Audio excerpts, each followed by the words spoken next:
नमस्कार मित्रांनो, मंथन चॅनल मध्ये आपलं स्वागत आहे. बंडल घ्या बंडल, मोठमोठाले बंडल आता, कारण की प्रत्येक ठिकाणी तुम्हाला बंडलच मिळणार आहेत. ज्या पद्धतीने आता परिस्थिती या निवडणुकीच्या रंगल्यात, छाननीही पूर्ण झाली, प्रचाराचे नारळही फुटलेत आणि आता खऱ्या अर्थानं सामाजिक परिस्थितीमध्ये आपली परिस्थिती जपण्यासाठी प्रत्येक पॅनलची माणसं दारोदार तुमच्या उमरे झिजवायला सुरुवात केली. पण मित्रांनो, आठवणीत ठेवा मागच्या व्हिडिओत काय बोललोय, कारण की हे सगळे प्रश्न या बंडलावर जर तुम्ही आधारित राहिलात ना, तर खऱ्या अर्थानं तुमची गोची होणार आहे. बंडल हे आयुष्याचं बंडल बांधून जाईल. आश्वासनाचं बंडल असो की आणखी कशाचं बंडल, या बंडलावरच आम्ही आजपर्यंत लोकशाहीला तेवत ठेवलेलं आहे. प्रत्येक इलेक्शन असो, आम्हाला काय विकास झाला नाही झाला आमच्या काय बापात जात नाही, फक्त बंडल आलं पाहिजे. आणि हे बंडल जे आता छोटं बंडल तुम्हाला आता देतो, तुम्हाला बंडल देता येत नाही, त्याच्यापेक्षा कितीतरी लाखो बंडल हे गोळा करणार आहेत. ते कसले बंडल असतील ते तुम्ही तुमच्या पद्धतीने ठरवा, कारण की बंडल बाज ही लोक असल्यामुळं यांना बंडलाची सवय लागलेली आहे.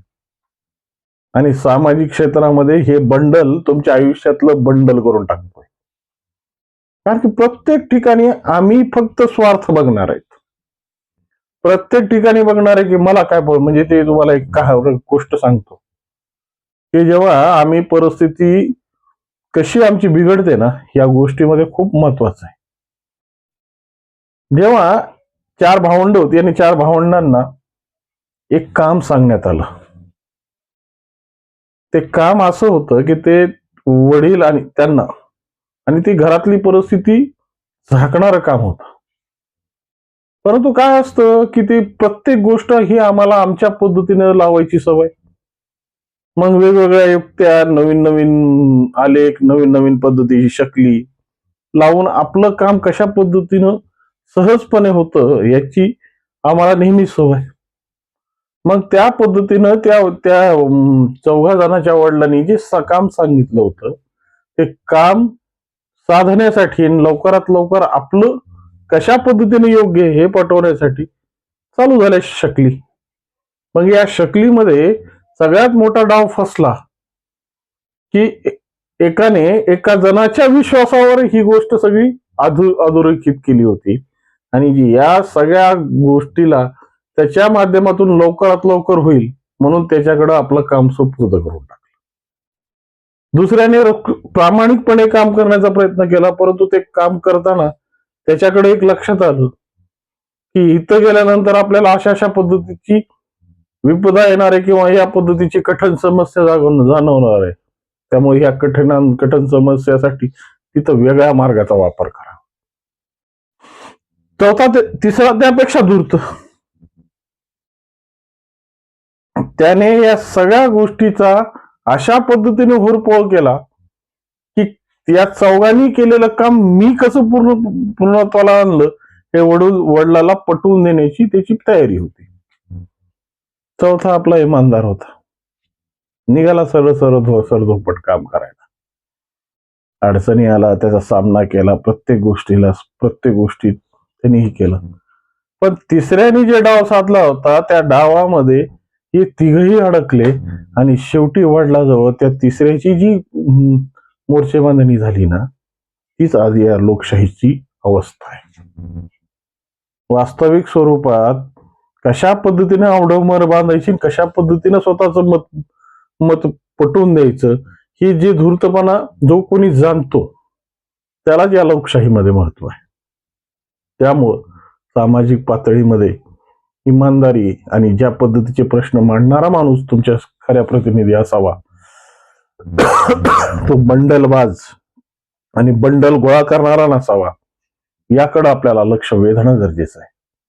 सामाजिक परिस्थिती कोणतीही असेल, जर सामाजिक परिस्थिती व्यवस्थित राहिली तरच खऱ्या अर्थानं आपल्या दिशा आणि दशा व्यवस्थित राहतील, शैक्षणिक परिस्थित्या व्यवस्थित राहतील, रस्ते व्यवस्थित राहतील, पाणी व्यवस्था व्यवस्थित राहील.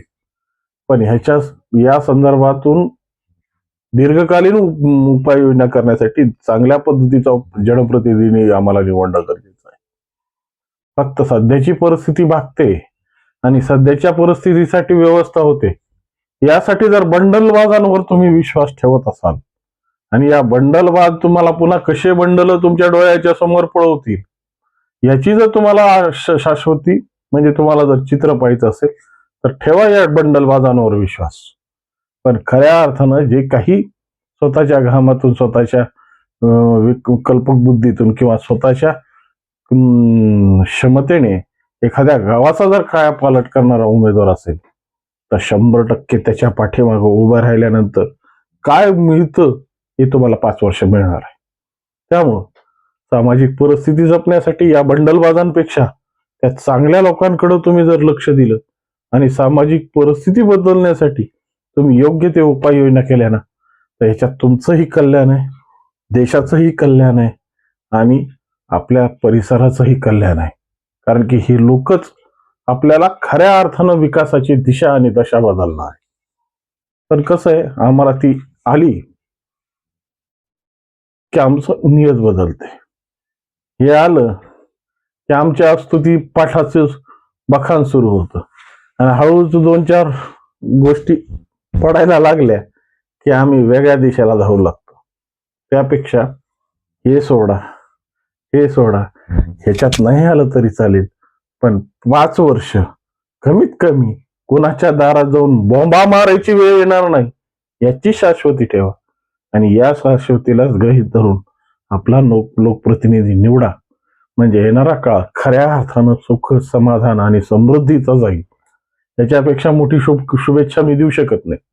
पण शुभेच्छा या पद्धतीच्या याच्यासाठी लोकशाहीची जी बीज आमच्यासाठी जी पूर्वजांनी पेरली याचं द्योतकच या मी आता सांगितलेल्या गोष्टी आहेत.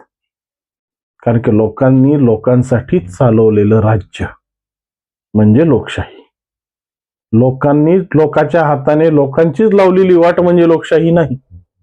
त्यामुळं आपल्या गावाचा, आपल्या परिसराचा आणि आपल्या संपूर्ण समाजाचा जर विकास करायचा असेल तर उमेदवार 100% चांगला असणं गरजेचं आहे बरं का. जर उमेदवार व्यवस्थित असेल तरच आपलं भवितव्य पूर्ण सुरक्षित राहील. नाहीतर मग बिहार, बंगाल यासारख्या परिस्थित्या व्हायला वेळ लागणार नाही. कारण की आज ज्या पद्धतीच्या अवस्था समाज व्यवस्थेच्या झालेल्या आहेत, ज्या पद्धतीनं ज्या लँड लॉ अशा प्रकारच्या ज्या व्यवस्था आमच्या समाजात रूढ होत आहेत, त्यामुळे लँड आणि लॉ याच्यापासून जर सुरक्षित राहायचं असेल आणि आपल्या कुटुंबाची जर संरक्षणाची जबाबदारी चांगल्या माणसाच्या हातात सोपवायची असेल, नाहीतर कुंपणच शेत खातंय जर अशी परिस्थिती झाली तर आपली वाट लागली. त्यामुळं या सगळ्या गोष्टीला जपण्यासाठी योग्य ते उमेदवार गरजेचा आहे आणि योग्य तो प्रतिनिधी जर आला तरच या सगळ्या गोष्टीची सूत्रबद्धता लागेल. नाहीतर आहे ती आहे आश्वासनाच्या आणि बंडलाच्या गुरफरट्यात आपण अशा पद्धतीने गुरफटून जाऊ की आम्हाला आमचंच काय झालंय आणि आमचंच काय झालं हे कळणार नाही. हे कळण्याची परिस्थिती ठेवण्यासाठी आपली सजग बुद्धी जागी ठेवा आणि येणाऱ्या धूर्त चालींना आणि काळाला ओळखलं तर खूप बरं होईल. नमस्कार.